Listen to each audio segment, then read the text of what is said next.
بسم الله الرحمن الرحیم. اسمم بدستر می باشد. ولد اجمل نبی، صنف دهم مکتب هستم.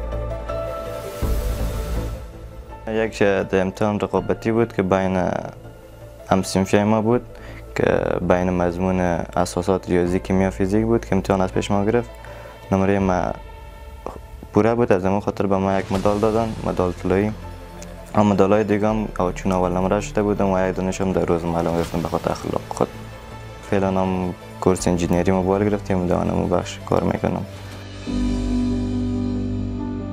کار شخصی دارم، خدمات مجازی دارم که از آن کار میکنم، هر چیزی به خودم میکشم. فالوور اینستاگرام، فالوور سابسکرایب یوتیوب اینا میاسته و اسپانسر پروموت صفحات اجتماعی که اون خودتان شاید بهتر بفهمین دربارش، اونم رو انجام میدم.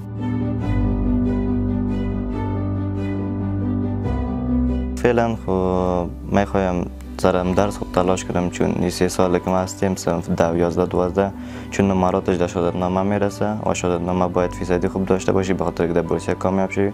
از این خاطر تلاش میکنم تا نمرات بهتر بگیرم. رشته که خوش دارم یکی کامپیوتر ساینس است و دیگه طب دندان. بیشتر به مضامین ساینسی که شامل ریاضی، فیزیک، کیمیا می باشه علاقه دارم. از طریق تحصیل خود میخوایم نام کشور خود بلند ببرم. ما آینده مدثر جان بسیار روشن میبینم، چون استعداد بسیار بالا داره. در هر عرصه که بخواه استعداد داره کوشش میکنه.